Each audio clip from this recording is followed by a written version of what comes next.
ବାକ୍ୟ କି କର୍ମରେ ଯାହା କିଛି କର। ପ୍ରେଜ୍ ଦ ଲର୍ଡ।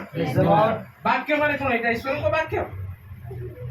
ସକାଳୁ ଉଠୁ ଉଠୁ ଯୋଉ ପଦ ପର୍ବ ଯୋଉ କଥାବାର୍ତ୍ତା ଆମେ କରୁଛୁ, ବାକ୍ୟ କି କର୍ମରେ 24 ଘଣ୍ଟାରେ ଆପଣ କେତେଟା ଶବ୍ଦ କହୁଛନ୍ତି, କି ପ୍ରକାର କହୁଛନ୍ତି, ଏଇ ଜୁବାନକୁ ଏଇ ଜିଭକୁ କି ପ୍ରକାର ବ୍ୟବହାର କରୁଛନ୍ତି, ସେଇ ବିଷୟରେ କୁହାଯାଉଛି।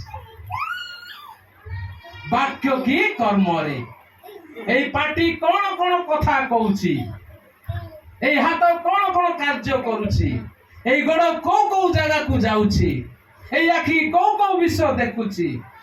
ବାକ୍ୟରେ କି କର୍ମରେ ଯାହା କିଛି କର। ପ୍ରେଜ୍ ଦ ଲର୍ଡ।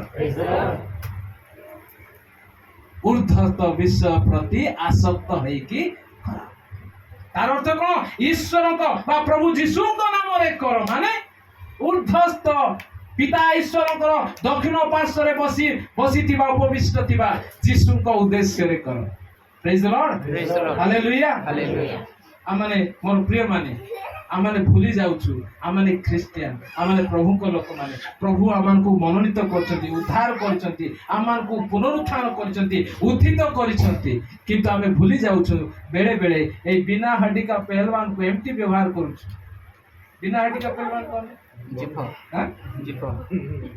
ହାଡ ନାହିଁ କିନ୍ତୁ ପୁରା କଙ୍କାଳ କାଢିଦେବ।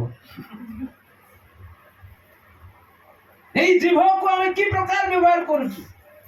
ଯାକୋବ 3 ଅଧ୍ୟାୟରେ କୁହାଗଲା ଯେ ଏଇ ଜିଭ ନେଇକି ତୁମେ ଈଶ୍ୱରଙ୍କ ପ୍ରଶଂସା କରୁଛ, ଆଉ ଏଇ ଜିଭ ନେଇକି ତୁମେ ଭାଇଙ୍କୁ କଣ କହୁଛ? ତୁ ମରିଯା, ତୁ ଗଧଟା। ନେଇକି ମୋର ପ୍ରିୟ ମାନେ, ଆଜି ଆମକୁ ପ୍ରଭୁ ପ୍ରାକ୍ଟିକାଲି ଶିଖିବାକୁ ପଡୁଛି। ଯଦି ଆମେ ପୁନରୁତ୍ଥିତ ଯୀଶୁଙ୍କର ସେ ଶକ୍ତିକୁ ଅନୁଭବ କରିଛୁ, ଆମଙ୍କର ବାକ୍ୟ କି କର୍ମରେ ଆମେ କଣ କରିବା? ଯାହା କିଛି କରିବା ଈଶ୍ୱରଙ୍କ ଉଦ୍ଦେଶ୍ୟରେ କରିବା। କାରଣ ପ୍ରତ୍ୟେକ ବାକ୍ୟ, ପ୍ରତ୍ୟେକ ଶବ୍ଦ, ପ୍ରତ୍ୟେକ କଥା ଯୋଉ ଆମେ କହୁଛୁ, ଗୋଟିଏ ଦିନ କଣ ହବ? ବିଚାରକୁ ଅଣାଯିବ।